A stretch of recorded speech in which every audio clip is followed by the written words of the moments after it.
United States of America, and to the republic for which it stands, one nation, under God, indivisible, with liberty and justice for all.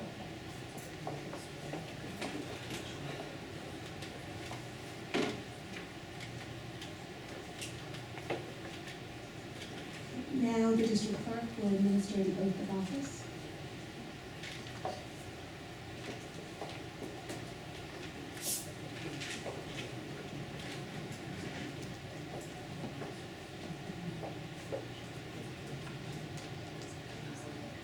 I do solemnly swear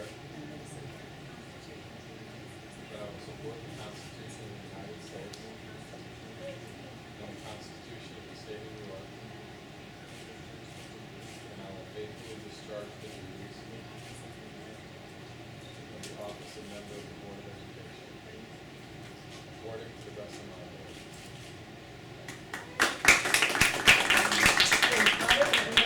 Thank you so much.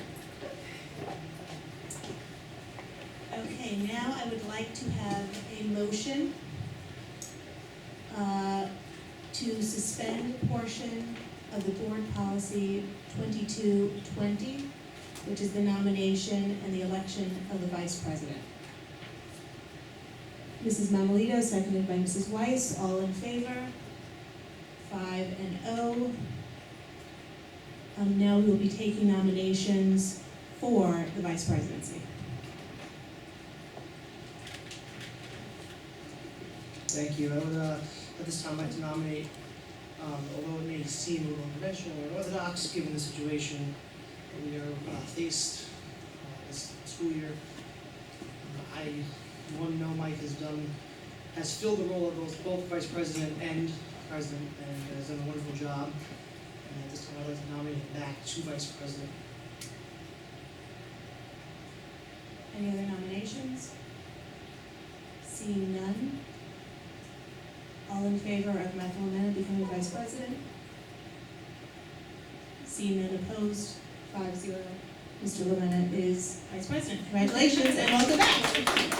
Right into the fire. Back in there. And now the district clerk will administer the oath of the vice presidency.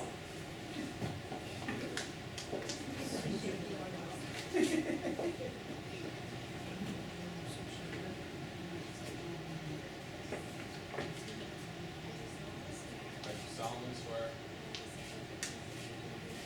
that I will support the Constitution of the United States and the Constitution of the State of New York, and I will faithfully discharge the duties of the office of Vice President of the Board of Education according to the best of my ability.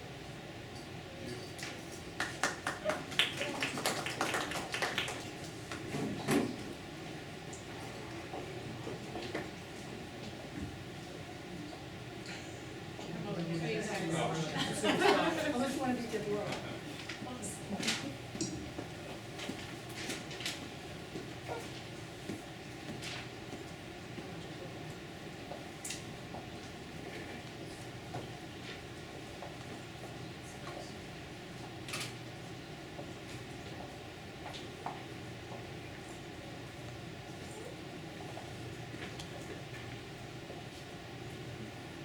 Welcome back, Mike, and as was previously stated at the last meeting when we did his appointment, his experience and wealth of knowledge in the role of president and vice president, not just as a board member, will be helpful for me as a new president. So we're happy to have you back and your input, so thank you. Now I would like to have a motion to approve the minutes of the business meeting of August 22nd, 2019. Mrs. Mamalito, seconded by Mrs. Weiss. All in favor? Any opposed? Any abstaining? So 4 yes, 1 abstention. Mr. Lamena. And now we are up. James was not at the meeting, but it's since been clarified that you can accept the minutes. I can accept the minutes if I wasn't present, correct. One of the reasons I accepted it, that is correct. And now we are up to everyone's favorite portion of the evening, superintendent's remarks by Dr. Bosser. I thought for sure you're gonna say the students' report, but we'll start that at the next business meeting. Thank you, Mrs. Marcus, and welcome back, Mr. Lemon. It's a pleasure to serve with you once more. We have had a very busy week. It was a wonderful start to our school year, beginning with a successful superintendent's conference day. Once again, like to publicly thank the PTAs and the PTSA for their volunteerism in providing a lovely breakfast for our faculty and staff when they return to school on Tuesday morning. A number of board members were able to attend our opening day remarks and festivities in the morning, where you learned that our theme for the year was and will be all are welcome. I think it's a good representation of the work that will be done throughout the year to focus on equity, creating an environment of respect and acceptance for all of our students. And so much of our focus of professional development in this past year with our equity partners and our equity team through the Long Island Consortium will be focused on making sure that we are helping every student to meet their full potential, regardless of what comes in with them in the morning in their backpack, using the metaphor that we use that morning so frequently. It was a very successful day for all of our faculty and staff. We received a good deal of positive feedback about the events of the day, and I would also like to publicly thank Dr. Hall and her team for putting together the panel and the activities that supported that day, and all the work that went into making certain that it was a valuable experience for our faculty. It was. Thank you very much, Dr. Hall. Our opening first day with students yesterday was also very successful. I would like to commend Mr. Tranquino and his team. While transportation always has some hiccups on the first few days of school, yesterday was better than typical, and we had a really successful opening to our day. The students arrived excited. They were warmly received by our faculty and our staff, and as I toured the buildings, it was really great to see how quickly routines can be reestablished. So it was a very successful day. More so of the same today, and some of the bus issues that we experienced yesterday were corrected today. So as we asked parents for patience, some problems were exhausted in just one day.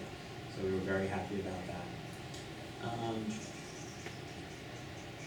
There was another update I wanted to give. There were a few other updates I wanted to give regarding last year's budget process.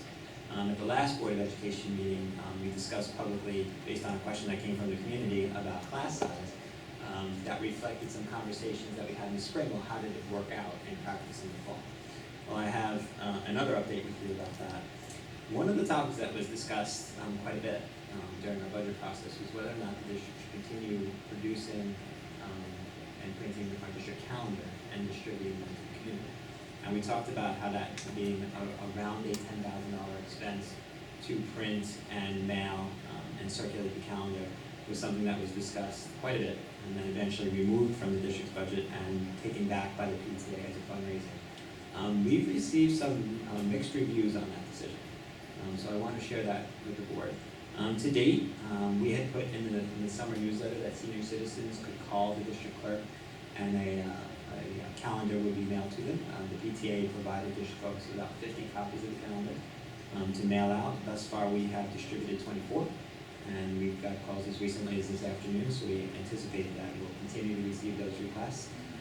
But I personally, when going to the buildings, received some negative feedback from parents who were questioning why in their very large tax bill we could not find room for the $8 that they needed to spend for a calendar. So when we're evaluating for this year, I think it's important to accept all feedback that we receive, and this has been a mixed review on that topic. Another topic that was discussed rather at length was a small piece of staffing that impacted vocal music instruction in this building. And just today, while examining the schedules, there were some things that we needed to do to make the program work effectively for our students, to make sure they were receiving the correct amount of vocal instruction in the core setting, as well as private vocal music lessons. And because of some intricacies of the schedule, Dr. Hull is recommending a small increase to the staffing, a 0.3 increase to the part-time vocal teacher. That will appear on the next board agenda. So pending board approval, after all of that dialogue in the spring, we will now actually be increasing our staffing in vocal music by 21. So anyone who was concerned with the decreases that were proposed as part of the budget cycle, I hope they heard me saying it's always an evolving process at the secondary level as we see student requests, as the master schedule goes from being theory to being concrete. So after all that discussion we had about a decrease, we are actually recommending an equivalent increase to vocal music at the end of the day. So pending board approval, that will be in place for our students. And the only other issue to mention is that we do a lot to educate our students on the safe use of social media, and we give our students important messages all the time, and with that sometimes mistakes occur.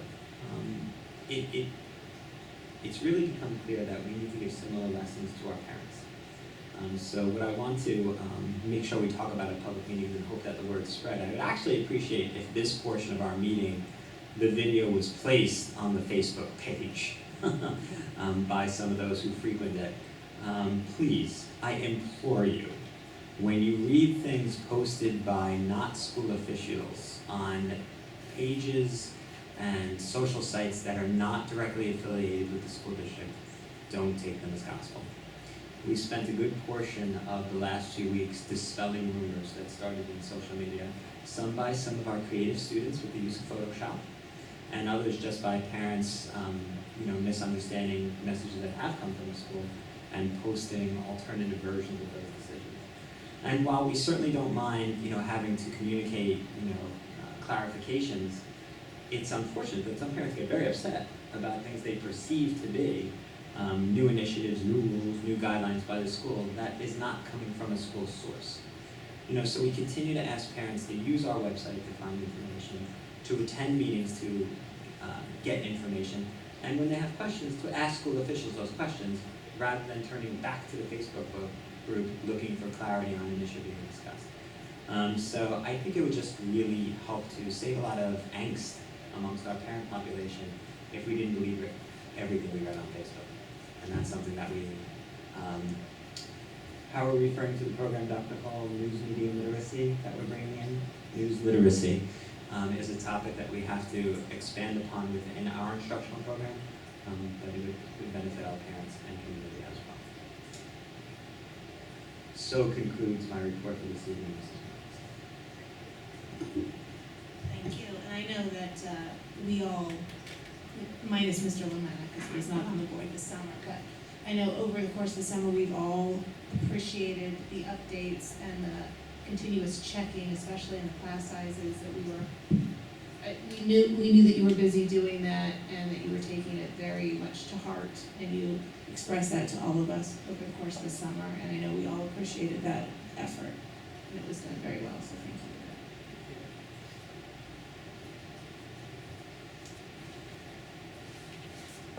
This brings us to our residents' remarks. I see one resident, so we will be discussing this.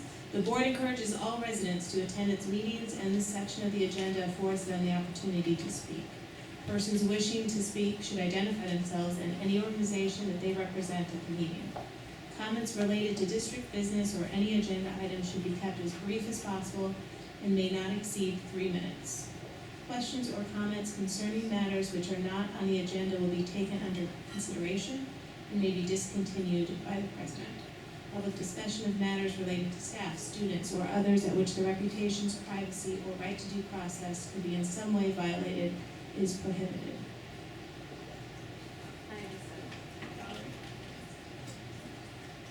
I wanted to say for the school parties. Okay. Hi, Agape Bell, speaking as myself. I don't know anyone else is here. I wasn't going to make any comments. I really just came for Dr. Hall's presentation because I enjoy them and I get more out of them in person than watching the video. But yesterday, it occurred to me I should just say thank you. What Mrs. Marcus said just now about monitoring the class sizes.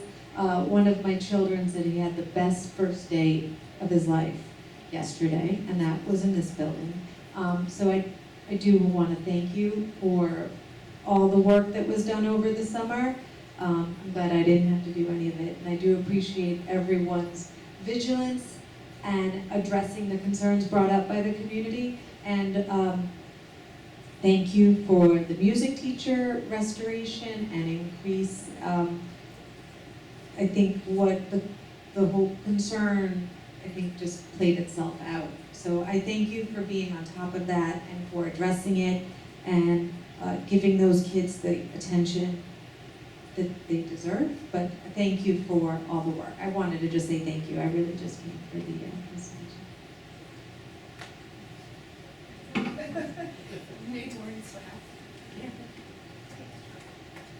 Mrs. Bell, thank you, and thank you for acknowledging that. It's a true team effort to get our schools ready for opening. Our administrative staff, our clerical staff, our custodians, all were very, very busy over the summer. But yes, when we make a commitment to the community, we need it. And there's a reason why we are very pointed in the remarks we make publicly, because accountability is important. And when we make these commitments to the community, it is the inspiration to make sure we get it right. So all of those discussions that we had became a good part of our focus to make sure all of those things are done correctly. And I'm very happy to hear positive feedback on the start here. I can report similar reports from other parents of what occurred in our other buildings. But there is a unique model at the middle school where they start with their Knights of the Round Table activities. And as I was walking the hallways this morning, pirate booty was being distributed to all the children for a uniform snack at 10 a.m. So really some nice things to start off the year, make it a comfortable environment for the students. So I'm glad you got some positive feedback. Okay, up next on the agenda is a discussion about the Board of Ed committees, who will be the liaison from the board for these committees, especially since the resignation of Mrs. Freed has left some vacancies. So who would like to start that conversation? I'll start. I previously was a member of the curriculum committee for many years, which I thoroughly enjoyed, and I stepped off last year to give Mrs. Marcus an opportunity to become a member, become a liaison of it. I'd love to have the opportunity to go back and be a member of that committee, be a liaison again, if that would be okay with everybody. No objection to that. Okay, I think that makes a lot of sense. So Mrs. Weiss will officially be a liaison for the curriculum committee.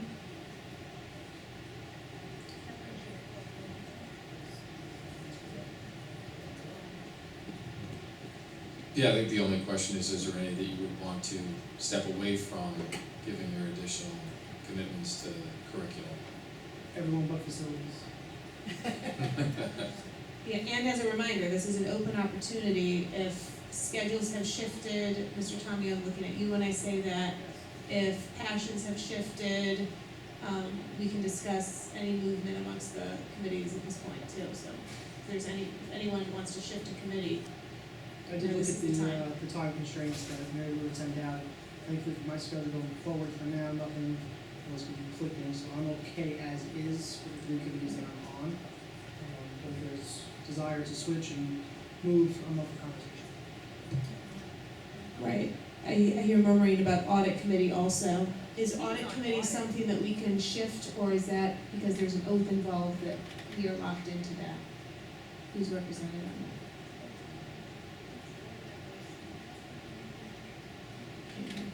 The audit committee is the only one that I would recommend the board stay with those.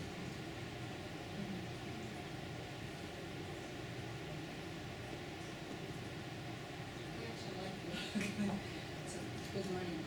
So the only one I'm seeing is Marcus is health and nutrition, and only has Mrs. Mamalito, so if we wanted to have an alternate rep available for that day and keep everything else as is, I see that being the only subcommittee that would be. And you want to jump in on that or anybody else, if there wants to be some kind of flip or flop, it's fine, but that's the only one. I mean, I'm happy to help out wherever you guys need me. 4 p.m. is not ideal for me, but I'll find a way to make it work to fill that gap. The other thought that I had with that, based on scheduling and a work schedule during the day, would be if facilities would be easier for you and that somebody could bounce from facilities down to health and nutrition. Anybody have interest in doing that? or you guys have been on facilities for a long time, you're pretty Correct. It's all- committed to it. We're committed to just the bond process. I think as far as any of the communities, Curriculum had several things going on with the bond, to see that through to fruition, I think makes sense. I mean, I It's think my it would be only more, concern. is it more accommodating to adjust the time schedule than it would be to? I just want to remind the board that when we originally began to establish the purpose and direction of committees, the reason for co-chairs is due to conflicts of availability. I think the reason for appointing 2 board members to a committee is so that one will always attend. So if you find yourself in a position where you may be able to attend some meetings, not others, as long as the other board member is present to help chair the meeting, I think that was the reason for moving to the co-chair model rather than having one board liaison. So I can commit to health and nutrition, to fill that gap. Right, and we have filled vacancies. Okay.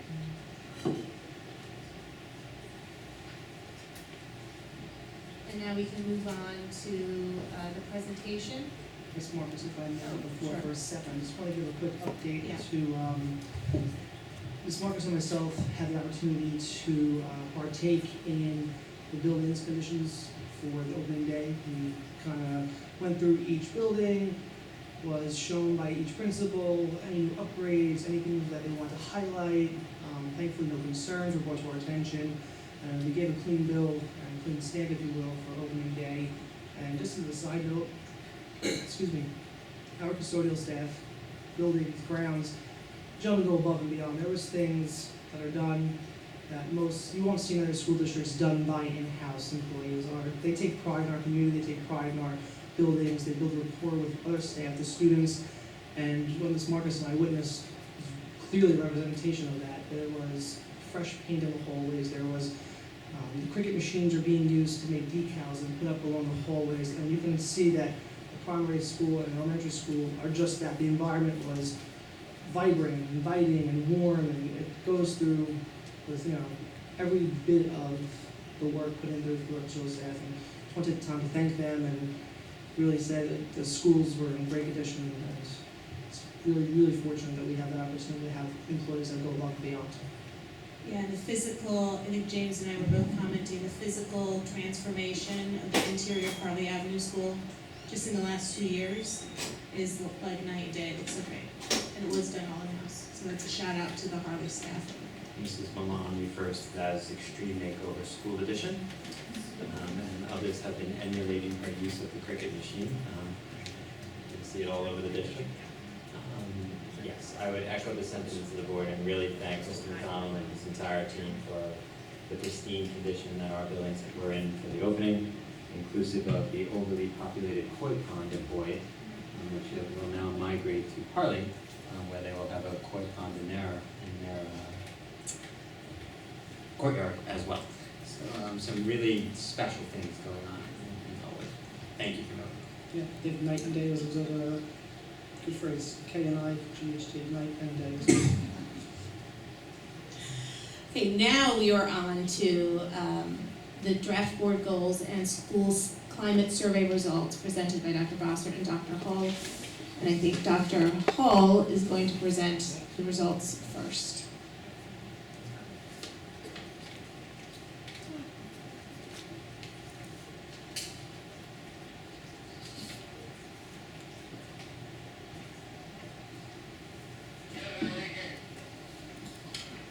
Good evening. Thank you for this opportunity to talk about our school climate survey and how it has informed our goal-setting process. In late spring, our district administered a climate survey to many stakeholders of our school community. Participants had 2 weeks to access the online survey and share perceptions of the school environment for students and staff in areas such as relationships, participation, substance abuse, emergency readiness, and the physical environment, among others.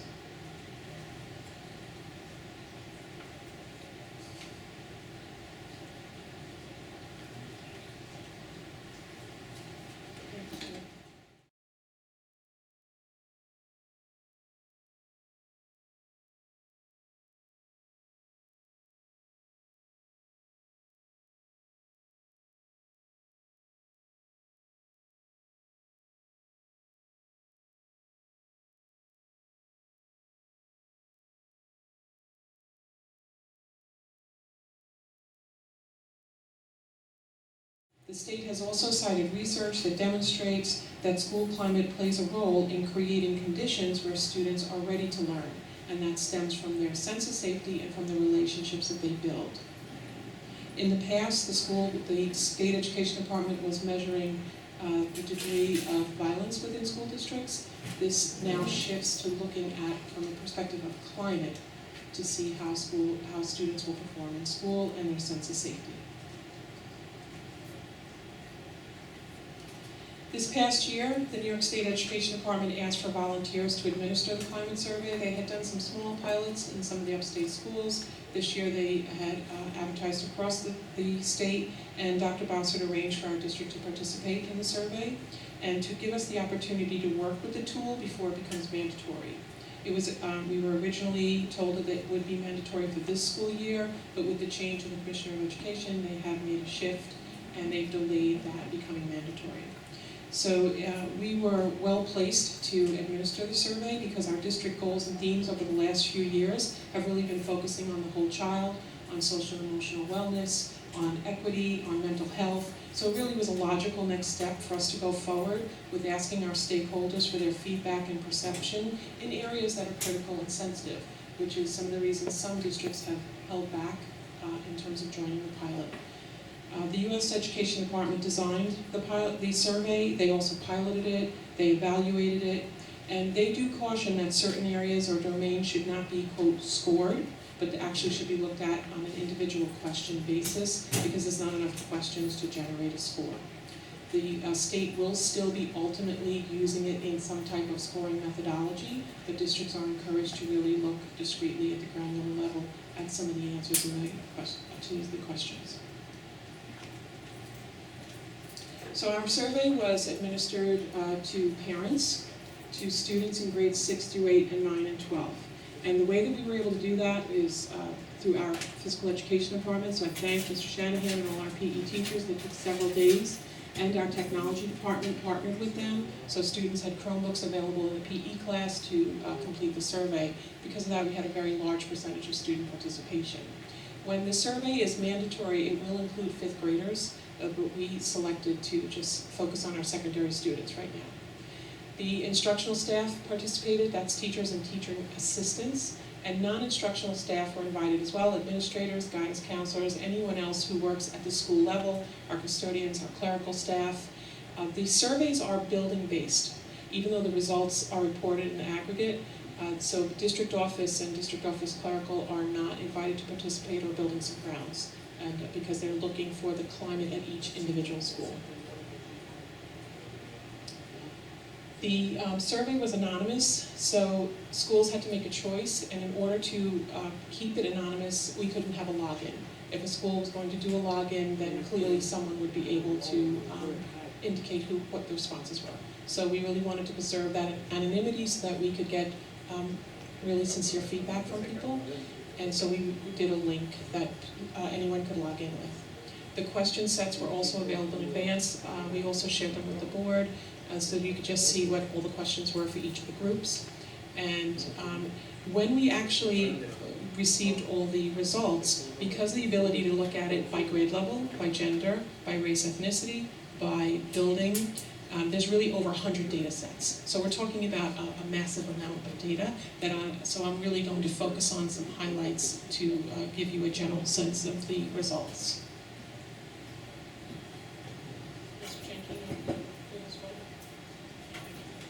So before we look at the results, just some typical limitations of the survey that you have anytime you're using this kind of instrument.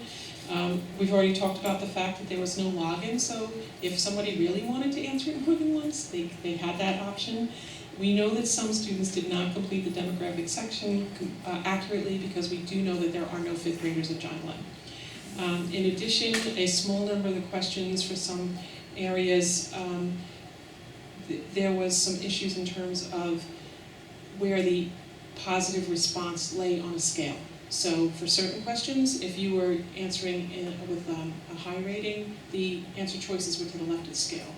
Then when the question format was reversed, then the positive answers were going to be on the right side of the scale. So if someone was just clicking through in terms of a number of questions and not necessarily looking closely, they might not have answered in the way that they had intended to. And sometimes the language choice was not something that's typical. For example, some of the student questions where students talk about their feelings, and not words that students would use, that our adolescents are not walking around talking about, I want to talk about my feelings today. We want to encourage that, and that's what we're building toward, but I'm not sure that some of the language was typical for students to understand.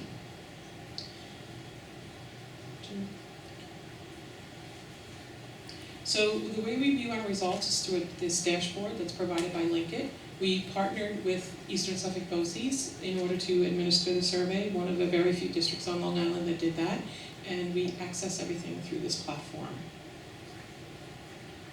So we invited all of our parents to participate. We have approximately 1,248 families. Now, both parents could participate if they wish to, and parents were asked to complete a survey for each building that their children attend. So when we say we have 127 participants, we're not really sure exactly how many that represents. So we know we definitely have less than 10% of parents participating. And their survey had 43 questions. For our instructional staff, if everyone had participated across the 4 buildings, that would be 230. So we had about 65% of our instructional staff. Our non-instructional staff, we had about 21%. Part of this is that some of our non-instructional staff are not always at computers. So when we had our spring conference day, we invited people to take time during that day to respond, and we offered to have computers available in the library or certain rooms so that people could access it. But that percentage of participation was at a lower rate.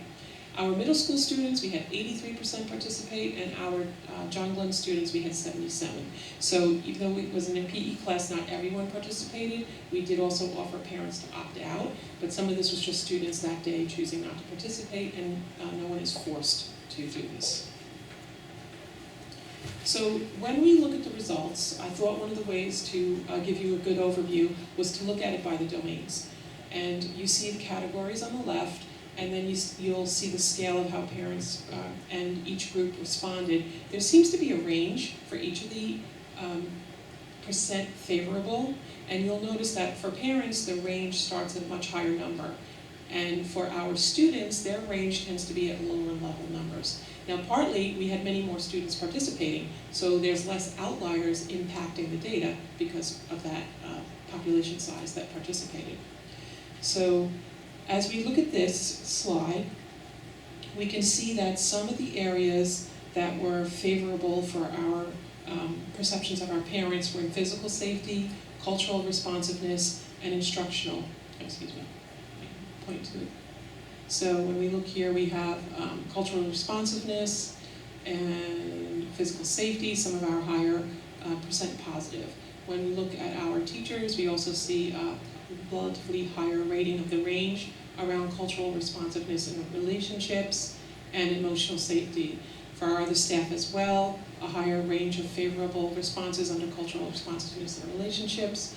Now our student ranges are very different than some of the adult ranges, but when we look at it within its own range, we can see some of their higher ratings are around participation in both cases for both schools. There's another page of domains. So here we can see that for our parents and for our instructional staff and non-instructional, much higher rating around emergency readiness and management. We have some higher ratings here with physical environment, very different than our students' ratings for physical environment, which were some of their lowest ratings, which you will see reflected in some of our goal work. Instructional environment also at the higher end of the ranges. This is related to a single question about school lunch, but we will be addressing it. So in order to go a little deeper, this is how these survey responses actually are reported to the school district. So it's question by question. I know it's a little hard to see up there, but to take a deeper dive and look at some of the areas that were positive. So this is pulling from the responses that are at the higher range. So the first one says, this school looks clean and pleasant, and there we have 94% positive perception. Going down to the next set, a very important question, I feel welcome at this school, and our parent responses there, 85% positive. What's interesting about each of these questions is that they address areas that we spend a lot of time talking about and focusing on. Are our parents welcome here? Do they feel that the school encourages them to be active partners? Do they have a good response to phone calls and emails? So some of these questions that I pulled out specifically address that. For example, this school promptly responds to my phone calls, messages, or emails, 88% positive. My child is safe at this school, very important one, 91% positive. And again, this is how the U.S. Department of Education encourages us to look at the parent responses question by question, because the number of questions does not lend itself to an overall rating. Now, when we look at some perceptions of high school students, again, things we've been working on, some of our goals. The first question, people of different cultural backgrounds, races, or ethnicities get along well at the school, 84% positive. Going down to the next set, there are lots of chances for students at the school to get involved in sports clubs and other activities, 92% positive. I have lots of chances to be part of class discussions or activities, 95% positive. So again, just drilling down to look at some of the areas of favorable perception. And then I'm going to move into the areas where we see growth is needed. And so to do that, we again went question by question, and we looked at the percent positive favorable rating, and we selected the ones where we have the greatest area for change. And for physical health, which is the one lunch question, that came up for our parents. For physical environment, that was our students. Even though the adults rated that very high, the students did not. Emotional safety was an area for growth for our students. Bullying came up for all of our respondents, as did mental health, as did substance abuse. Mental health and bullying are something we address every year. So this is important feedback to take a look at where are the areas that we need to do additional work. So to do that, I created these with Mrs. Kelly Gorman because, again, the dashboard itself does not allow us to really do comparisons, and it doesn't create this kind of graphic. But I think as we go forward with publicizing some of the data from the survey, this is an easier format for people to get a good quick summary. So this is, students have enough healthy food choices at the school. It was a 54% positive rating, meaning strongly agree and agree. That number by itself, it's saying more than 50%, saying that we do have that. But if you look at the range of parent responses, which went up into the 90 percentile, this is a low rating relative to that. So that's why we want to take a focus at this. The next one that we pulled out to look at more deeply is this school has enough programs that develop students' social and emotional skills, self-control, problem solving, getting along, and 54% rating. So this one also had the don't know option, which when parents provided some feedback informally, and some adults, they mentioned that they wish don't know had been an option for every question. Because when it wasn't there, sometimes they just had to skip the question, and that's the unanswered column. Sometimes not applicable was an option, but again, not for every question. So here it was there, and 19% is a fairly strong number for us to take a look at. So it really speaks to how we communicate about the programs that we're offering.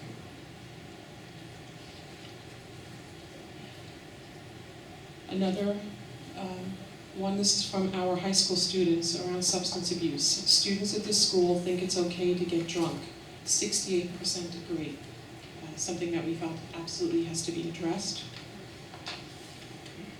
And then the next question is the bathrooms in the school are clean. So now when we saw with our adults, this had a high rating in terms of physical environment. For our students, 30% positive rating.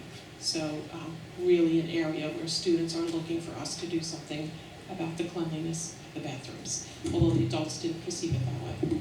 Dr. Hall, if I may, one of the things I really want to commend the Board of Education is that when we discussed administering the survey. Prior to doing it, the board fully authorized the administration to engage in this activity and supported it. We were only one of a handful of school districts that elected to do this on a voluntary basis. And some of what we're seeing here is the reason why districts often shy away from mining for this data. Does anyone really want to know that 68% of their high school students feel it's okay to get drunk? No. But it's important data to have. It helps us to direct our instructional programs, to focus our efforts, and to set our goals for the year and the coming years. Not every district is willing to do that. Not every district is willing to openly expose weaknesses and look at data that may not be attractive. So I commend the board for allowing us to do that, and for the team that made it happen. And now it's about using these data to inform our practices. And that's where the goal setting comes with it. But I did want to take a moment to thank the board for authorizing us to engage in this activity, because we found it to be of great value. And some of the things that we see as we review each of the questions is that if we know we have a curriculum that is provided annually to students, then we have to look at why are they not receiving that information or internalizing that information. If parents are not aware of programs that we're running, we know that we have to do a better job communicating that. In other cases, our own evaluation is identifying areas where we have to do additional programming. So it's each of the areas that we identified for growth will have a different type of response, which we are building into the draft of our goals. So before we go into the final two things, are there questions about some of the data sets that you've taken a look at right now? Can we wait till the end, or? I prefer to wait till the end. Okay. Do you want to start asking? Okay. Question just about what we've looked at so far. With the school lunch and the healthiness of that, there was no question for middle school students or high school students about the school lunch, it just went to parents and staff? I do not believe there was a school question for students about that, because I was wondering why there wasn't. So no, it just went to the adults. Okay. So, with that question, besides looking at the menu, how do a parent know? I can understand if a student says, this is not a healthy lunch, I'm eating, the food is whatever. How's a parent really being able to, I'm concerned about the integrity of the data and questions such as that, as is with the bathrooms being clean, because the parents are only really using the faculty bathroom, and they're not really walking the hallways and going to the bathroom. So, I don't know, maybe provide some insight. So the good news is we didn't devise the survey.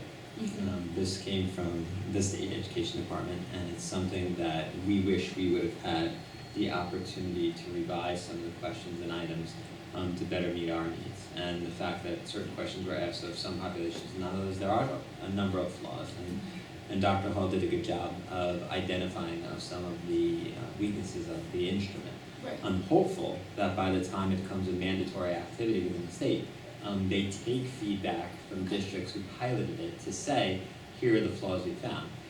But I think to better answer your question, when we found a flaw in the item, we didn't really focus in on the That development. was my question. Yeah. Okay. And because, I am concerned with the integrity of some of the data. My next question was, of 127 inputs into the survey, you had mentioned that, so if I was in that survey, and I did do the survey, I just don't recall, I could go to within my login, I could go do one for the middle school, one for each school that my child was in, or do I have to go outside and initiate the survey? So several things. There's no login, so you're just clicking on the link for the individual building, but you have to finish that one survey and then click the link for the next one. Okay, so that would register as, Two so separate if I responses. did, 3 surveys, it would be, 139. We actually suspect, Mrs. Weiss, that you answered the survey 127 I times. did, not 126, I left one open for Mrs. Marcus. One of the flaws of the survey is we received such a small percentage of response from our parent population. Well, in certain instances that does concern me, and in other instances, I'm very pleased that the students, and I actually appreciate the fact that 68% said that getting drunk is okay, because that opens up a cultural acceptance that we have to now address, and Exactly. that's what we're all about. Mhm. So I appreciate that. What does the question The students at this school think it is okay to get drunk. They're not saying that I think it's okay to get drunk. I'm sorry to interrupt. No, but they say they think it's okay to get drunk, which is They're saying, I agree, students at this school think it's okay to get drunk. They think they're. Yeah, Mrs. Bell's point is they're not necessarily self-reporting, they're reporting on what they feel the student population believes. But, and that goes back again to a culture. how, well, I'm Yeah, just gonna that's say my the, problem. the limitation of the question format and question design. Because look right here, how it raises questions about it. There is also, I think it's okay that. It's I'm sorry. their- yeah, I mean, there's that's- also a common belief amongst researchers about survey responses that are administered on a voluntary basis. When we ask all of our staff to participate, we know it's reliable. When we ask all of our students to participate, we know it's reliable. When we get a small percentage of our parent population, it's the negative survey response theory in that the only people who are responding are those with very strong passionate opinions. Either they are very happy, so they take the time to respond, or they're really unhappy, so they take the time to respond. It is a common belief that when a survey is administered in this capacity, all the people in the middle just fail to respond. In fact, it's anonymous. Do we feel that the time of year that the survey was given, if we were to do it in the fall, would we have gotten a better response? Is there any indication that maybe that as part of contribute to the low response? We administered it in early June. I do think a little earlier in the spring would be helpful. I also think it would impact the question about the temperature of the school. Not to do it in September.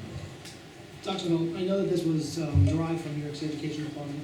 Is there any time where the district and ourselves might want to take some of this data and go back to the students or the faculty and reword the questions, ask new questions, and do an independent survey within the district to see if, since we know that we were able to get data from this, is there any, do you see us doing this with anything else, or we're kind of just using this as the pilot and we're going to move on? I would say there's a few ways to respond to that. The first thing is to get a sense of what the state's going to do with it. So you're asking a really great question about what are we going to do with it. But what the state will be doing once they make it mandatory is that they're going to be issuing a school climate index rating to every school. And they're going to be taking the results of the school climate surveys, which we will be required to submit. They'll be combining it with the school violence index, and they'll be adding in the chronic absenteeism.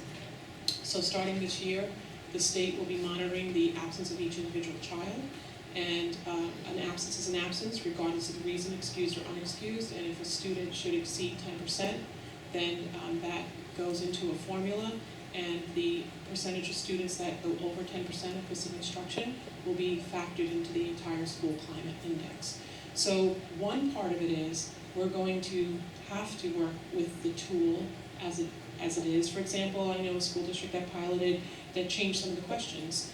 Because this is sensitive work, it's delicate work, we felt more comfortable proceeding with it because of the past 3 years that Dr. Bossart's themes that he set for the year have been around social and emotional well-being, around our understanding of the importance of culture and relationships. And we felt that we had created an environment where we could engage in more delicate conversations as a community together. In terms of the question of how do we go deeper to get feedback, that is a really important question to see what we will do. The next step of this process is that our shared decision-making committee will be coming together, and they're going to serve as the school climate survey advisory committee. And that's where we're really going to do a deep dive. So for example, there's over 100 data sets that I could have pulled here between male-female, which interestingly there are different answers there as well, between race, ethnicity, grade levels. So we could have gone to such a depth, and that's what we're going to be doing in the advisory committee, and then thinking about how do we want to report out, because ultimately we'd like to post something on the website for people to be able to access. So do we follow up with some questions in what format? That's something that the advisory committee will be looking at. Dr. Hall, have you had the opportunity to provide the State Education Department with our feedback based upon having gone through the survey in terms of limitations on some of the questions, things like that? Is there a forum as a pilot participant where you've been able to provide that feedback? BOCES asked for feedback, so I did attend that session and shared with them some of the concerns. And even, you know, you have to have only one opportunity to answer this. So how the state can help school districts deliver this, maintain anonymity, but do it in a way where it's, because imagine if you're sending out unique IDs, you have to send it to every individual parent, and that means think about how that would work in terms of a process. So there's a lot of pieces to be ironed out, and I'm hoping that that is part of the reflection of why it has not become mandatory this year. We have a little more time. The other forum we'll have in which to give feedback is, it is on the agenda for the Commissioners Advisory Council, which I'm fortunate to serve on. So on September 22nd, it is on the agenda for discussion with the acting commission.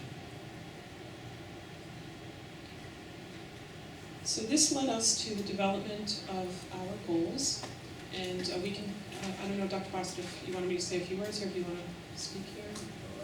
Okay, so we're continuing our extraordinary student focus, which we have been working on for the last few years. Start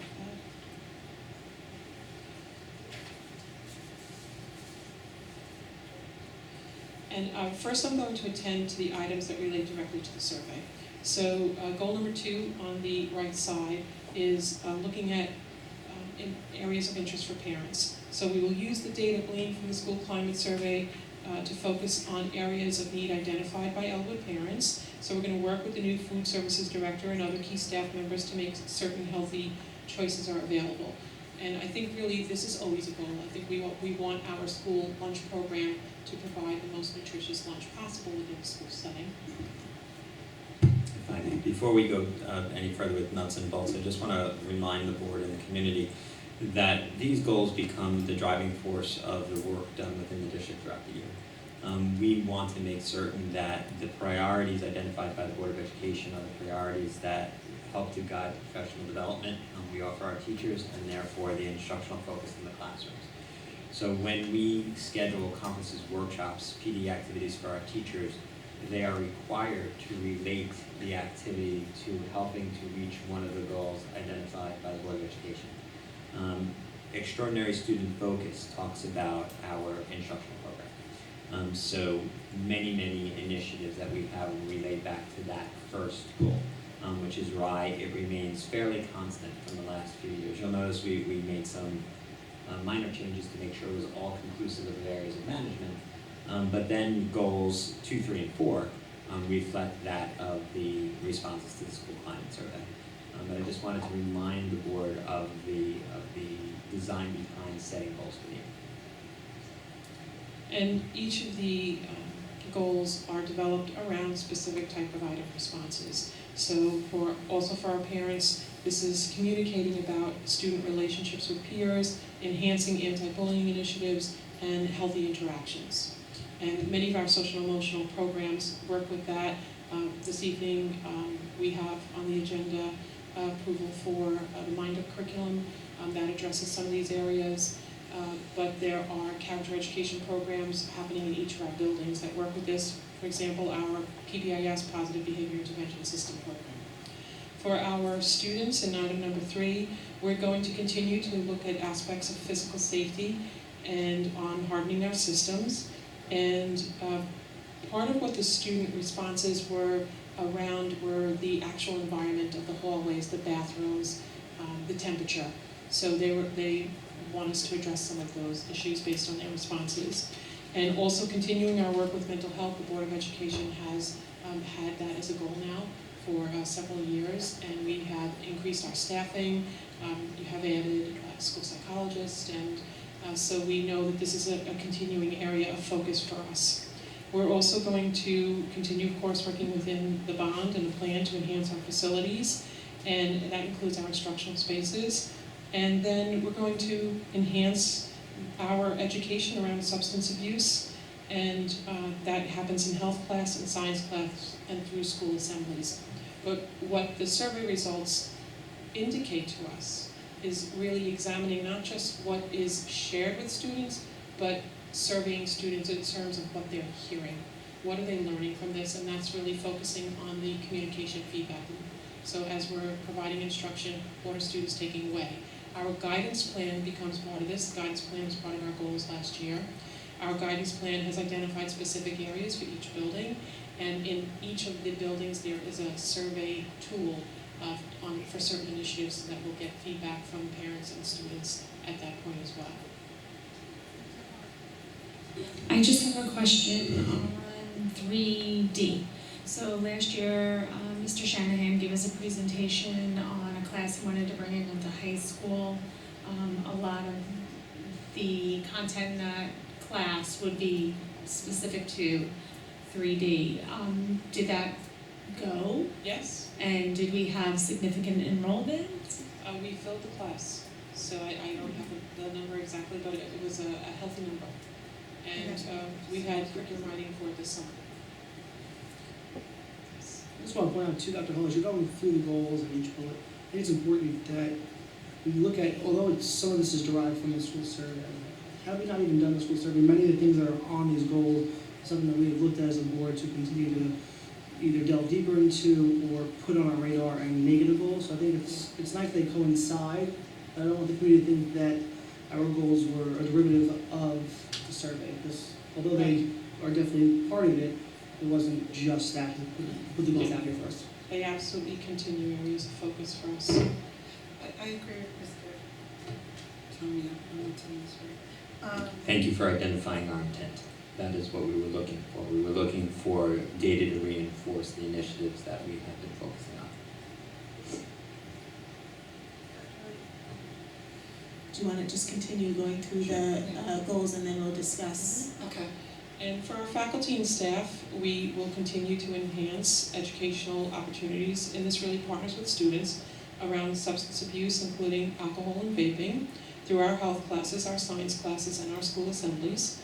And we're going to continue our initiatives of teaching the whole child, as we started with our Superintendent's Conference Day, all are welcome, creating an environment where everyone feels that they belong, where we have strong and positive relationships, that we take a look at the whole child, that we're aware not just of what they present as they're sitting in front of us in the classroom, but what they bring in their proverbial backpack with them, and having that opportunity to speak with students, to find out what their needs are. And we gave some very specific strategies. For example, creating an environment of respect, reverse the roll call. Instead of the teacher on the first week of school calling out the names and making mistakes with the names, let the students go around and say their names. And then the teacher can write down some phonetic spelling to ensure that they're saying the name correctly, and that can be left for when there's a substitute teacher. And that's a simple shift, but imagine the change when a student can come to school every day and hear their name pronounced correctly. It just sets a stage for respect. And so some of that begins with these strategies, which, as you said, Mr. Tomio, that's something we had planned before we administered the climate survey. That relates to the work of the Long Island Consortium for Excellence and Equity, and our team is going into our third year of training with that. Also continuing to focus on involving stakeholders in decision-making, and that means budget planning, curriculum development, and professional development. We have many avenues for that, but a lot of this is about being mindful and aware and specific, and making sure we're identifying some of the good practices that are in place so that people see the avenue where they have to come and give us their feedback. And then going back to number one, because I had wanted to do the ones related to the survey first, and actually with relationship to the ones with the survey, one of the challenging parts of measuring goals is looking at the data and how we find data that is concrete. And so we do plan to go forward with the survey again, even though it is optional in terms of the State Education Department, if that is what our Board of Education Superintendent wished to do, because it would provide a measuring tool to see if there's any change in the responses based on our efforts. When we look at our extraordinary student focus, we have been working very hard from a curriculum perspective in terms of articulation across grade levels, and this continues. A lot of this is addressed through our summer curriculum writing, but after curriculum writing, the important part is the sharing, because the people who write the curriculum really own it. How do you get the entire grade level and the entire department to own it? And that's the work that begins now that we're back together. And we have all scheduled out many of the agendas throughout the year so that we can make sure we have cross-articulation. Also looking at just the depth and breadth of our program, continuing to enhance our AP offerings, continuing our work with social emotional learning, for example, moving forward in programs such as Mind Up, and our health class. And then also looking at how we demonstrate that Elwood is one of the finest school districts in the state and nation, and that it is a school district that our community can take pride in.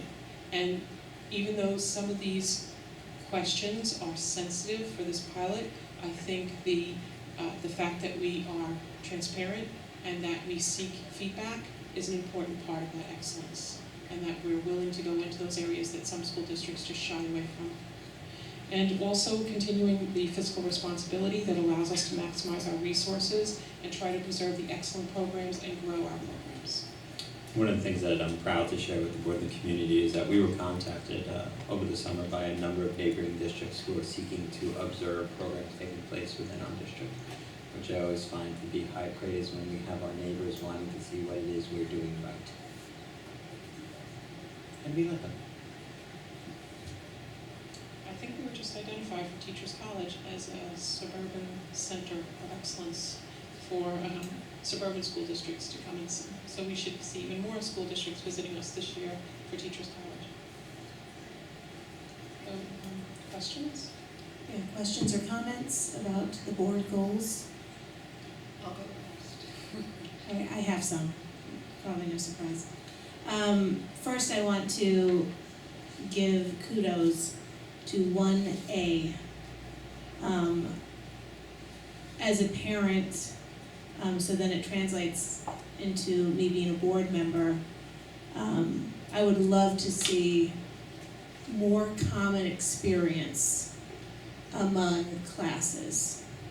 So that if we see, and I know that I've discussed this with you one-on-one, you know, when we see a great practice by a teacher, it's not personality driven, it's something that all of our staff could adopt as a practice. I would love to see that encouraged so that all of our students can have the same positive experience through, you know, whether it's a project or whether it's, you know, some classroom initiative or a teaching practice. I think that would be wonderful. I think there should not be that much disparity amongst different classes. And then one comment that I would have with that is as we're trying to maintain consistency, I want to make sure that we are setting the bar high to make sure that everyone, you know, rises up to the high standard that we're seeing in some of our classrooms versus leveling off. Because I think when we, you know, want to make consistency across the board, we can either do it through encouraging everyone rising up, or we can level it off. So I want to make sure that we are, and I trust that you are, continually trying to raise the standard amongst all the classrooms. Okay. So that's just a comment that I love that. And then my second comment, which I have shared privately, is the way this reads, and it's just the physical reading of it. I feel that it looks as though our board goals are being completely driven by the survey, rather than informed by the survey. You know, I would like to see, my suggestion would be to, you know, make a focus on instructional or curriculum-based goal, and then put anything that would fall under that, including, you know, enhance the opportunities relating to substance abuse. You know, include that into a more broad-based goal about instruction. Have a facilities goal, that we would have a healthy, safe environment for all of our students, and then put those things under that heading. And I think actually that probably would cover everything that's on this list that I know that we all feel strongly about. But I would like to see it just laid out differently. Can we pause there for a moment? Mrs. Marcus was kind enough to share that suggestion with me prior to tonight's meeting, and I'm just interested in the rest of the board's feedback. These are board goals. The board will adopt them formally at the next meeting, so I want to make sure they reflect the will of the board. So this is a suggestion from Mrs. Marcus. I just need to know if it's supported by the remainder of the board, or if there are any other suggestions you would like the board to consider. Okay. Sorry, I'm messing up tonight. Yeah, thank you. Just screwing up on it. I definitely concurrence with that. I think that we are doing really, what's the expression, cart before the horse type of thing. I think the subsets are all good. They should be shifted around a little bit. However, I do feel that board goals are global in respect and they align with our mission, and in doing that, we're kind of being singular. And I'd like to see us do, like, some of the suggestions, like, of course, the number one, the extraordinary student focus. I love that, right on task. I think the second one, going in another subset, would be providing a safe and secure environment where we would incorporate our facilities, we would incorporate the security enhancements and those kind of things. More in alignment, fiscal responsibility, where we would be talking about our budgeting, the programming, things like continuing our programs and our staffing, and how we are going to fiscally reach our academic goals, whatever. The communication or the engagement, where we talk about, bringing in the community, incorporating parents, getting more feedback from parents. So really more of a broader lens, and then with designation. I'm sorry, I'm talking to Maureen. I'm not Yeah, talking to Maureen's being very kind. I wrote the goals. I know. She's doing the presentation, but I get, I understand, I hear you, and it sounds like you are in agreement with Mrs. Marcus to keep the goals and the bullet points, but just restructure the way we're organizing them under different headings. Exactly, and I think that some of it, and again, the school climate survey, while it wasn't, in my eyes, perfect in terms of its data integrity, did provide, when you go through it, like you said, there's all different, relevancies in there. Will provide is an eye-opener, and there are certain things that definitely will stand out, and we could say, gee, we really need to focus on that, such as something with the school culture, thinking that it is okay to get drunk. So, that's something where we might want to focus on when we're looking at, providing a safe and environment in the whole child, that we want to focus on those kinds of issues of substance abuse and physical health. I even think the lunch would go under the development of the whole child. Just my 2 cents. That's too. I have no problem with changing the subsets around. Only concern I had was this language of broadening the content here. I just want to make sure that what we put in the goals are manageable and achievable, we can obtain them. Not that they're long-winded and we don't really know what we're looking to achieve. I think if we can keep the language but just change the headings so we know what we're achieving, I'm good with that. I think the goals are good. I think they are concrete and they're what we're looking to accomplish. So besides that, I'm okay with changing the subsets of the headings of it. Yeah. Just not the content. I like the content that we're looking to change. And to that point, Mr. Tomeo, one of the directives that I was sure to keep from prior conversations with the board is that there will be measurable goals. And one of the ways we will have to measure our progress in these areas is if a similar survey is given next spring. We'll be able to compare data points and see our growth in these areas and measure student, parent, staff perceptions in these areas. So this is one of those occasions where, as we are using a survey instrument to help inform us, it will also help to inform any growth or lack thereof in these areas. So I appreciate your positive feedback on the items, and we have no problem restructuring the way they're organized and listed. That's it makes sense. I mean, I guess having the perception that the survey is driving our goals is a concern. But at the end of the day, nothing really was shocking, with the results of it. So I don't like the anonymity of the survey. That does bother me because we don't take anonymous complaints from people because it's anonymous. So I think a little tweaking of the heading, but I like the content. And I mean, are we talking just Becky and Ms. Marcus just drop the school climate survey and just have parent goals, faculty goals? Is that, I'm not really sure where you're. No, I think Mary Lou recorded what those headings might be, so if the district clerk would just read back the notes you took, I think we have them as stated.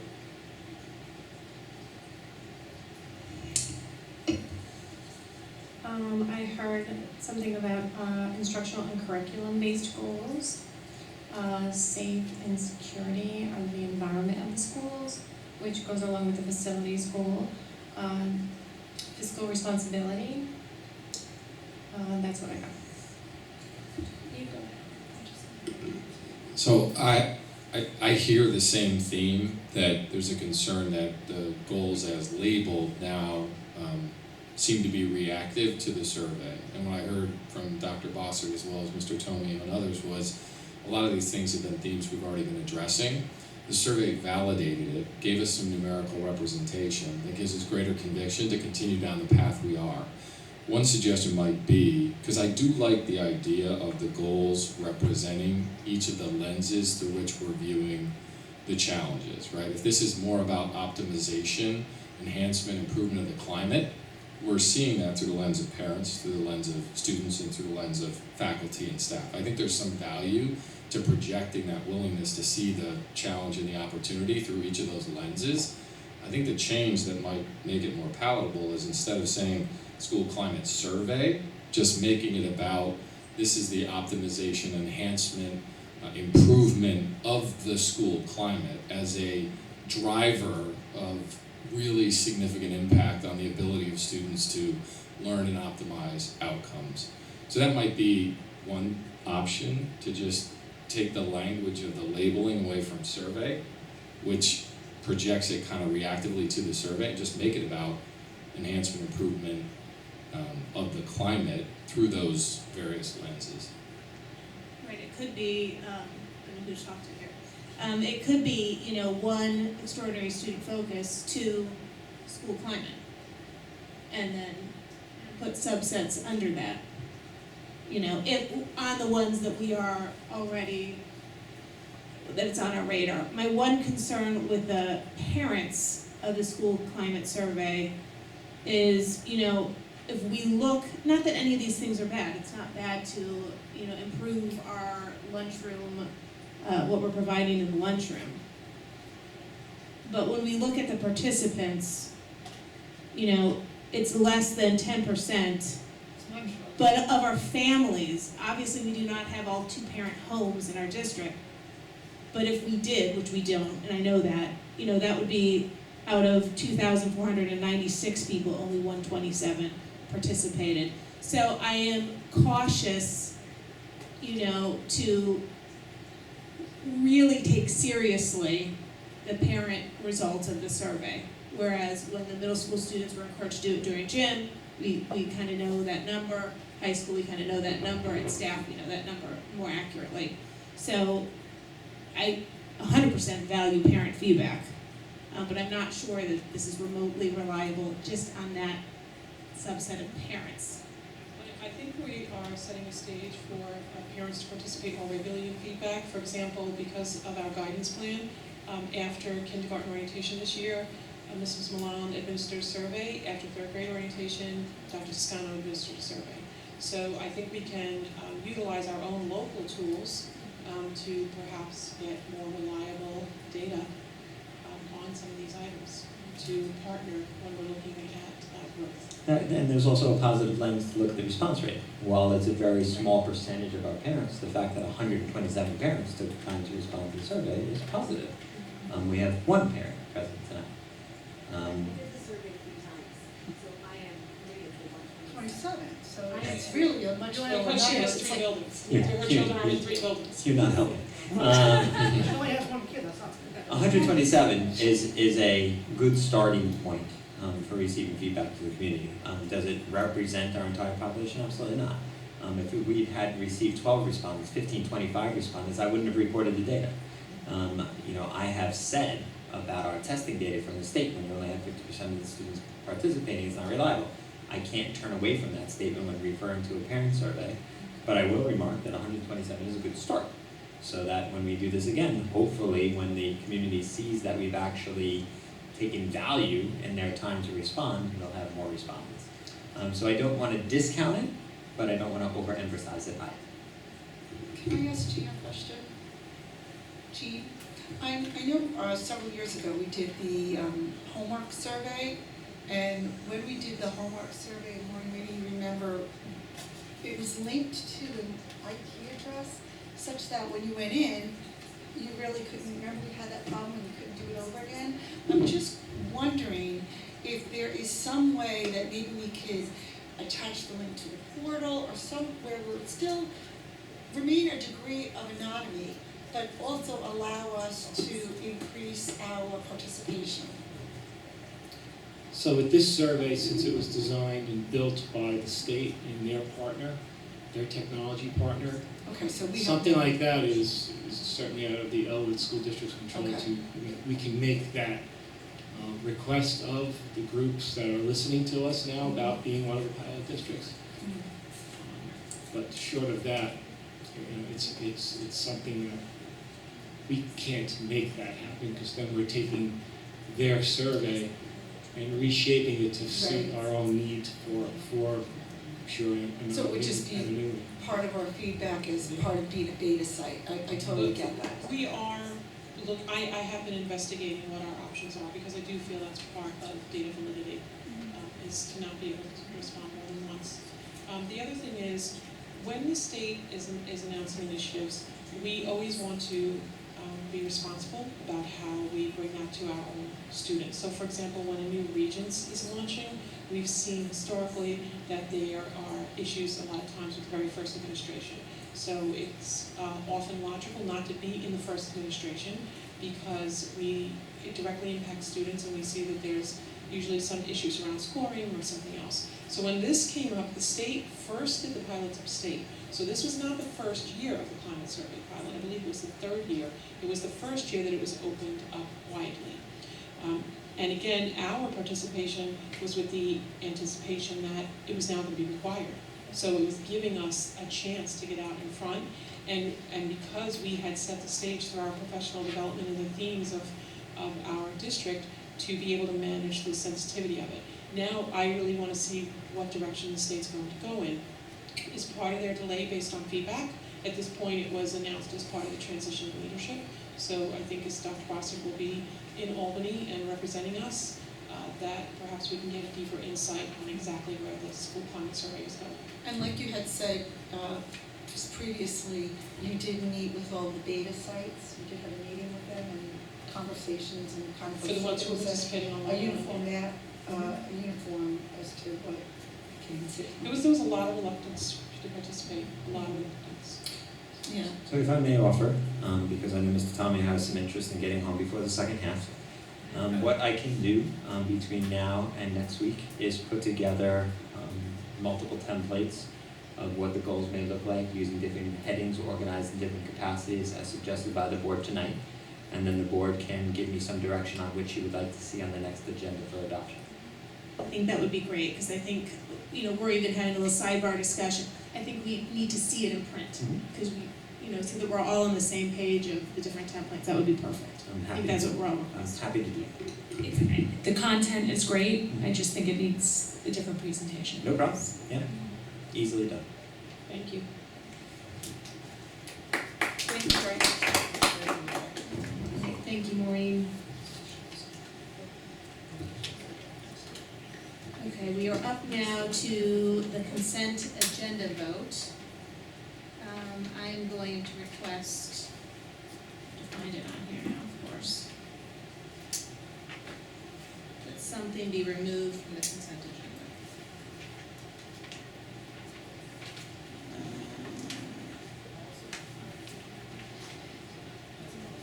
N2. Yes.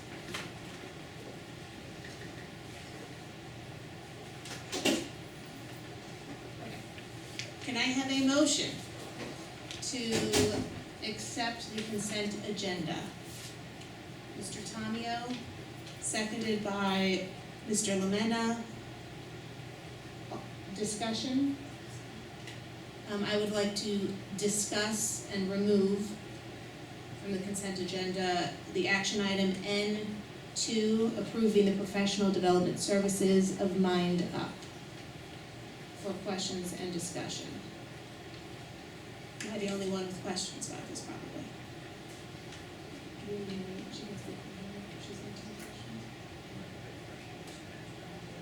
Okay, on all the other items, can I have, let's take a vote on accepting the rest of the consent agenda. 5-0, great. Okay, so now to discuss and to professional development services of Mind Up.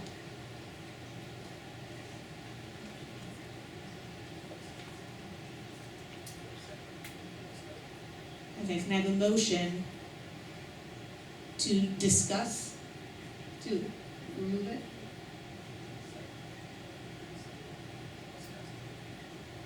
Okay, motion to accept and to developmental services of Mind Up. Second. Mr. Tanya, Mrs. Weiss was the first motion. All in favor? Oh, now we're discussing. Okay, erase the video. I'm starting over. Start over. Delete. Okay, I have questions. Maureen, would you like to take the podium or you want to answer from that? Doesn't matter.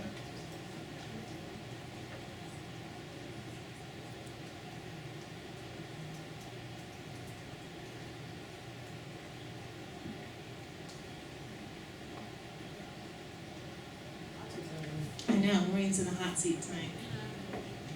I'd like for you to explain your process in picking this curriculum.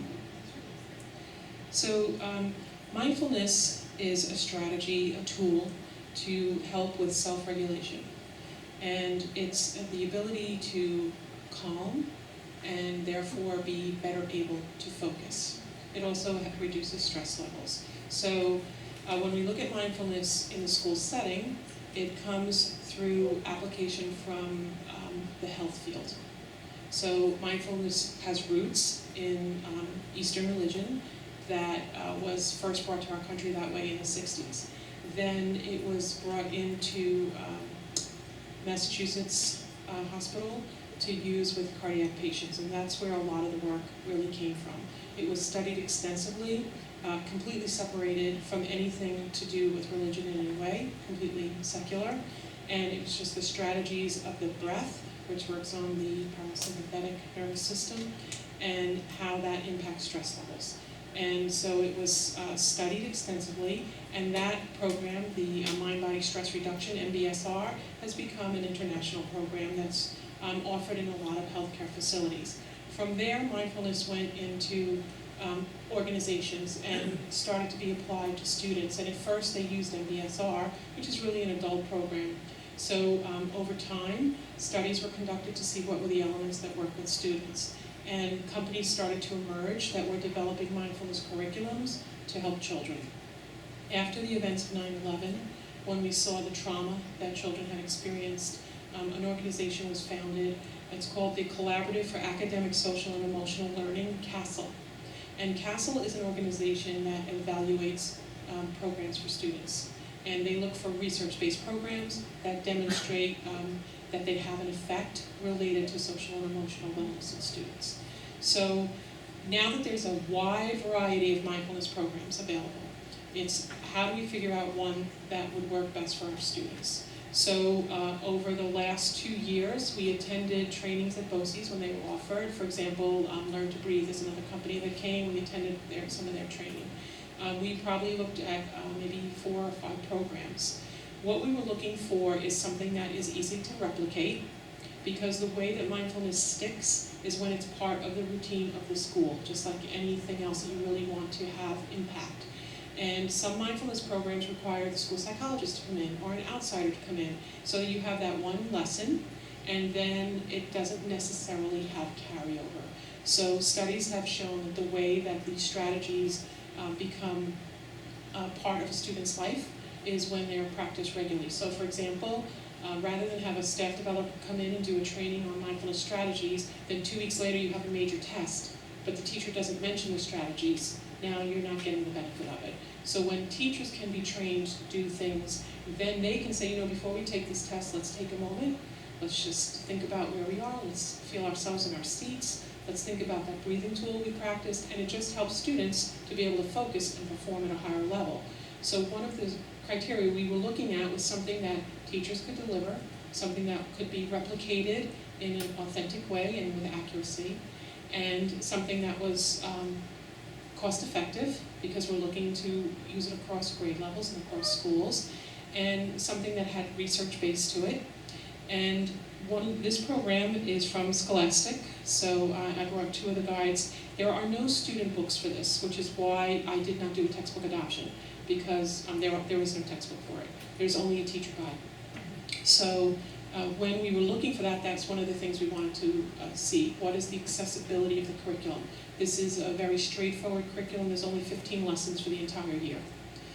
And the idea is that it's something that teachers can refer to in terms of the core practices. And so that's how we ended up with this curriculum. It also has a very strong tie to brain research, to neuroscience. The very first lesson, I brought this little thing to show you if you had a question. So science teachers help write this curriculum when we take the book and turn it into what we would use here. So this is Getting to Know and Love Your Brain. And it first introduces students to the amygdala and really talking about the role of the amygdala and how important it is when there's an emergency that you get into that fight or flight. But then it gets to the fact that we can react from our amygdala when there's no emergency. Like when you're ready to take a test, it's not the same thing as an emergency. But if that's what's reacting in your brain, then you're not able to focus. So it introduces the prefrontal cortex, and then it talks about, for example, breathing as a method so that you are not being driven by the amygdala, but that your prefrontal cortex is involved in helping you regulate your emotion. So here it's anytime you're stressed out, breathing can come to the rescue. Deep, full breathing calms your amygdala and helps you think and remember clearly. So I don't know if you want to look through the book, but this, because of that basis in science, and it comes up throughout the book, reference to the parts of the brain and the breathing, it seemed to, from the programs that we looked at, it met the criteria that we had laid out in terms of the goals of bringing in mindfulness across the curriculum. Can you explain what this would look like in practice if a teacher has learned the process and now is teaching the child? What would the student look like in class doing the breathing exercises? Are you just sitting at your desk, or are you in a specific position? You're usually sitting at your desk. There's a lot of pieces that go into breathing and mindfulness. I've encouraged our staff to keep this grounded in curriculum, because you don't want to go off into all different directions, and that's one of the reasons why we looked for published curriculum. So schools across the country are engaging in minor mindfulness where teachers have apps on their phones. Class Dojo has a mindfulness piece to it. So there's a lot of things coming at teachers right now, and there's brief references in a lot of teacher magazines about the benefits of it. So one of the things we've learned is that students need to be comfortable and have choice. So we're not looking to have an environment where everyone's quiet and turn off the lights. And that's not what this is. This is a tool to help you to self-regulate and to be able to attend.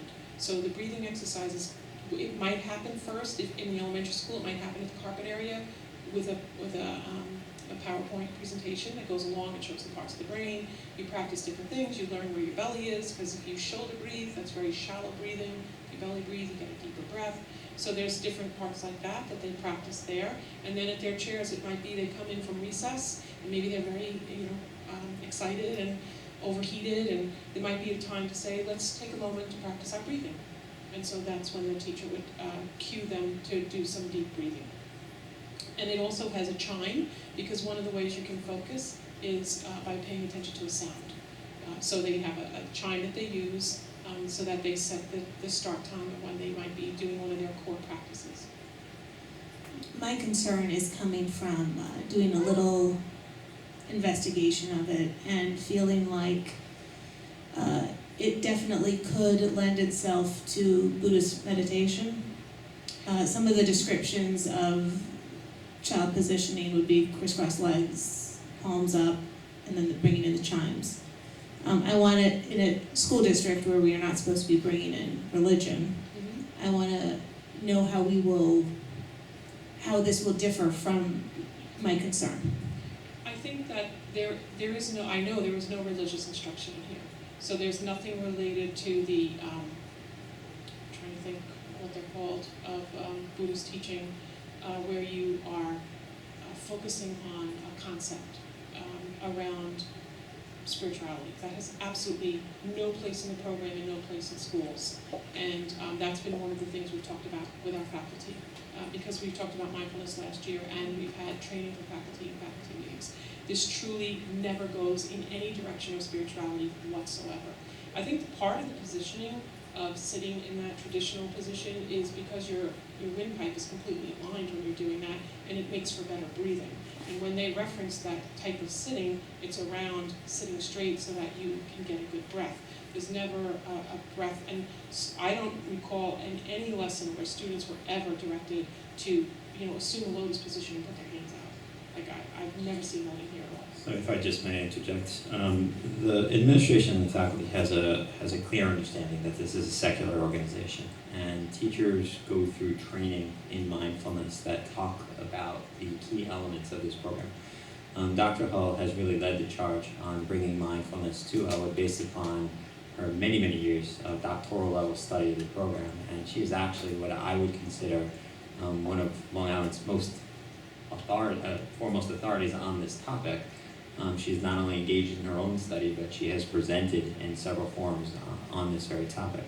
The Mind Up curriculum is just a resource. It's a scholastic, incorporated, reproducible to help teachers and guide some of the mini lessons that they'll be instructing using in the classroom. But the professional development we've provided, the investigations that Dr. Hall has done with her committees and within the buildings, and certainly the charters led by the principal, I think will help the concepts come through that again, focus on the whole child.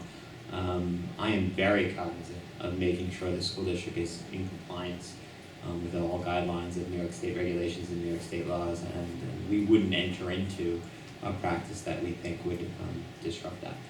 So I don't share the concern that there's a religious component to this program, and I have seen teachers using elements of this program in the classroom that have been very warmly received by the students.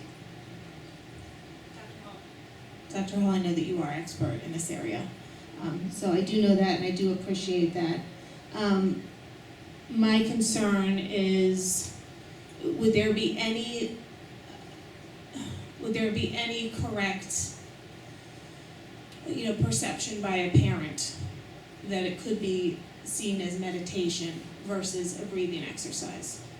If a parent walked into a classroom, could any parent observe meditation versus breathing? There was a singular parent at the middle school last year that raised an objection to some of the piloting work we were doing with breathing exercises and some of the mindfulness work in the classroom. There was a singular parent who met with the building principal, and accommodation was made that if the child did not want to participate in those activities, the child was permitted to go to an alternate learning space. We're sitting in it. After about a week of that accommodation, the child asked permission from the parent to participate and return to the classroom, and that was granted by the principal. I have a comment and a question. The Mind Up is really more about recentering and developing a focal point. As I seem to remember when I was pregnant and you took Lamaze, and you had like an object that you focused on, and you tried to just put 100% of your mind or your attention to that, so that it takes your. And I'm assimilating that that's what is going on here. It's the same kind of, whether you literally have a mechanical focal point or it's an imaginary focal point. I'm imagining that that's the whole objective here, and the foundation of it is to really refocus the child into the direction so that you can go forth and provide a really optimal instructional period. And I think they couch it in terms of being able to activate your prefrontal cortex, instead of your amygdala. So I really think they focus it that way, that instead of reacting, you want to be able to respond. And so that's where the breath as a focus is one of the tools, but they really take it into the nervous system, and they really ground it in neuroscience. Which seems to me would reduce the risk of someone perceiving this to be religious in nature, right? It's actually, Yes. it seems, and I have not had the benefit of going through the Mind Up program in detail, but it sounds to me like it's very focused and grounded in the medical, scientific baseline of the functioning of the brain. Is that accurate? Yes, and the students absolutely begin to speak with that language. Well, that's my second question. We've done this, I think we did start last We year. tried a few lessons. Yeah, and have you seen, can we like make any conclusions and Yeah, results or anything? Yeah, very positive response from teachers. Also, this comes with surveys. So at the beginning of the year, we do a survey for students, and at the end of the year, we do a survey. It's surveys given to teachers to assess what they're seeing from students. And it deals with the ability to calm down, ability to focus, ability to problem solve when friends are having a disagreement. So it's really practical, everyday experiences of children and their ability to use their breath to help them better able to respond to that situation. And we will be getting feedback from students in addition. I Yeah, think and that would be the important. teacher Okay. feedback, and also it has, like, I'll leave you the book to look at. Everything is connected to literature, to multiple subject areas. So for example, when the middle school teachers were trying out a few lessons, the science teachers wanted to do it, and they did it in science class because it had so much great information related to science. So the teachers wrote PowerPoint presentations for it so that everyone uses the same language, the continuity that we talked about across classrooms, and then they worked on literature for each grade level, so it really is grounded in academic curriculum and, as Ms. Lemon said, very much scientific based. And I would love to see as we go forward with, the anxiety levels. Kids tend now to have more anxiety about things that we just did growing up as normal. And I would love to see if that has declines with the installation of this program. That's what research Especially doing it before indicates. testing and stuff like Could that. I just wanted to jump in for a second because, I'm a school psychologist, right? And I've been in the district for a long time. We've been teaching kids to do deep breathing, I'd say for like 29 years. We would be pushing into classrooms doing social skills lessons, and part of those practices, this is not a new practice, is teaching kids to slow down and to do some deep breathing. And if everybody in the room right now just took some deep breaths in and out, your body naturally relaxes. And so when we have kids who have anxiety disorders and they get counseling in school or even counseling outside of school, this is like a technique that's been around for a really long time. And it's great that we're bringing it in. Mhm. I don't think that, we've never had any parents ask about it before and thinking it was religious in any nature, and we've been teaching it for a long, long time. I don't know, I'll put James on the spot, but I don't know if he remembers doing any, participating James in is any the most classes and. recent, is that why? Yeah, and So participating in I any personally classes. don't. I was actually thinking as Dr. Hull going through this, and it's not to say that it wasn't Mhm. in practice, just might have been something I didn't get to participate in, but I was thinking somebody who's type A, very nervous person, I would have benefited from it, and being in schools now, we practice, it's not the Mind Up curriculum per se, but we do mindfulness, and not only is it great for the students, it's great for the teachers. There It's can great be for an issue going on in class, and you could do something that's in the mindfulness subject matter, and it can de-escalate a situation, it could bring the group back together, it could calm the body, it could help the Right, it teacher allows kids to also just regroup slow. and say, okay, let the kids calm down, let me kind of get my bearings here and see what I have to do, what's going on. Maybe I have to move little Johnny from little Steven because they're talking too much, it's causing chaos, and they do all that. I think they There's a implement program it well. called Second Step, it's out of Washington. It's an old program, I mean, when I first It's started, been around. it was on cards, now it's DVDs. Part of that program, it's teaching coping strategies, it's anger management, impulse control. We're teaching kids to do deep breathing, we were doing that, and we were pushing into classrooms, so maybe you weren't in a classroom where we were doing that, so. And I don't know if you mentioned about Stony Brook. Stony Brook has fully endorsed mindfulness, Stony Brook University, they have a whole program. It's a common tool right now because the outcomes are increased positive social behavior and reduced conduct problems, reduced emotional distress, and perspective taking, choosing optimism.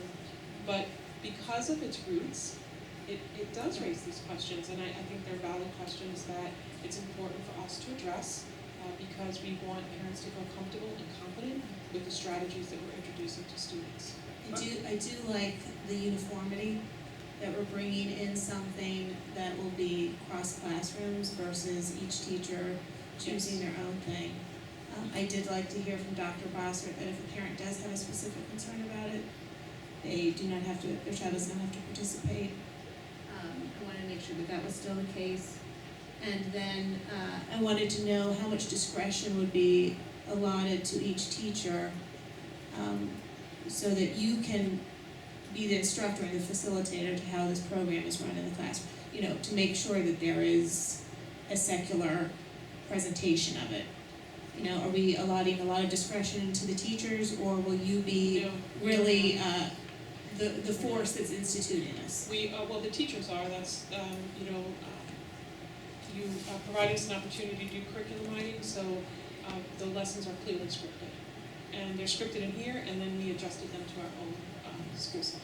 I mean, what I'm hearing is that the desire to implement the program is to have a consistent nomenclature, framework, Yes. program, which actually eliminates the variance, right? Yes. It gives everybody a common set of tools grounded in academic rigor, grounded in medical science, Yes. in a cross-disciplinary way. So that's what led to this recommendation. Yes, that's why we selected NICA. And I think Scholastic also, they know what has to be present in terms of school. So this will be a replacement of any other coping mechanisms or toolboxes used in classrooms, or it will be in addition to that? I think it partners with Character Right, because it's a social emotional learning program. It is endorsed by CASEL, the Collaborative for Academic Social and Emotional Learning, and because it's research-based, I think they would partner with other Character Right programs, because one size never fits all, and people will have different levels of comfort, and it takes time, and that's why we're bringing in staff developers, because one way to implement a curriculum is to get together and work through a book. But a more powerful way to implement curriculum is to have the trainer come and point out what the most important significant pieces are, so that you have proper implementation.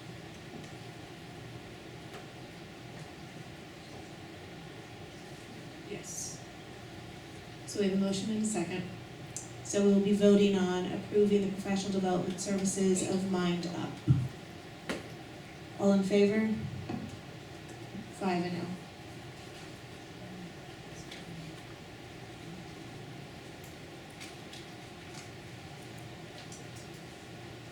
Okay, let's see if I get this one correct on the first try.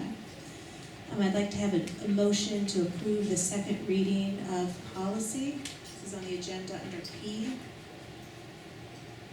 Policy 8, be it resolved that upon the recommendation of the superintendent of schools, the Board of Education hereby approves the second reading and adoption of the following policy as presented to the board at this meeting. 8334, the use of district credit cards, and 8334R, use of district credit cards regulation. Do I have a motion to accept?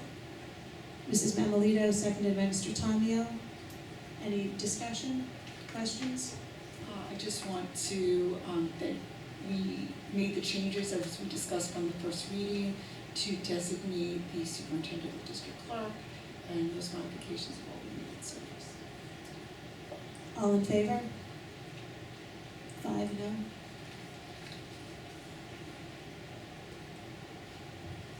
We've come to our second residents' remarks. Would the one resident sitting in the audience like to make any more remarks?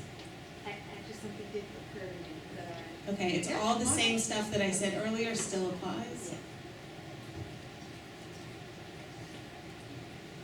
Agape Bell, speaking for myself. As I was watching the presentation on the board goals, personally, I would like to see the bond items more in the forefront.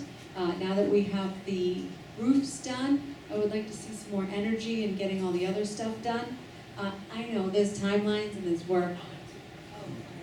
Well, so as I was cleaning out some of my bags for some organizations that I'm part of and going through sheets, I found one of the initial timelines and some of the other things that should be completed, hoped to have been completed by summer of 2019.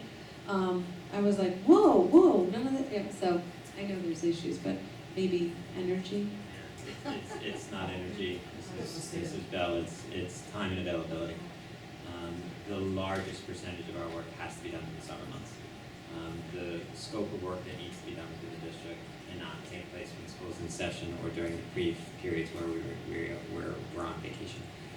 So our timeline has changed since the initial proposal. The scope of work will take a full 5 years. And the only project of any substance that I can recall that will take place during this school year is the air conditioning unit being placed on the roof of the middle school auditorium.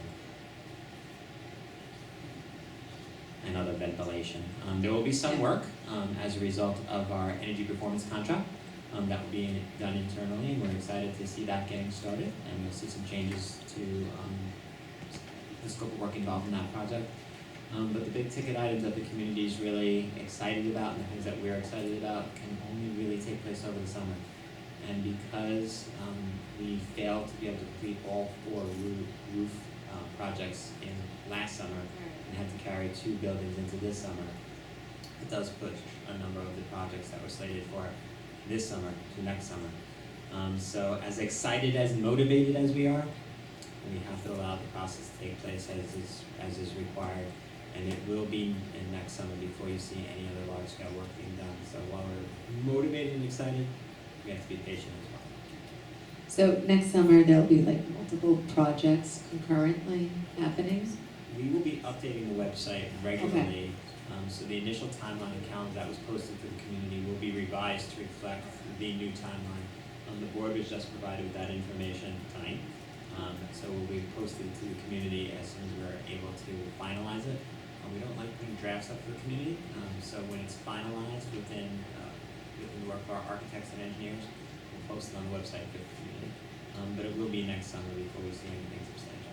Okay, great. I was just taken aback because it was one of the sub-items on one of the 4, and it wasn't mentioned in the other 4. It was just under students. And I was like, maybe a little more of a bullet point. One of the challenges we face, and I know the board's aware of it, I believe the community is as well, before we can do any of the work, plans have to be submitted and approved to the state education department. And right now, the time lag on doing that is a calendar year. Okay, thank you for answering those questions. Sure. Thank you for attending our meeting, Mrs. Bell. Okay, can I have a motion to adjourn meeting? Mr. Lamena, seconded by Mrs. Mamalito, all in favor? 5-0.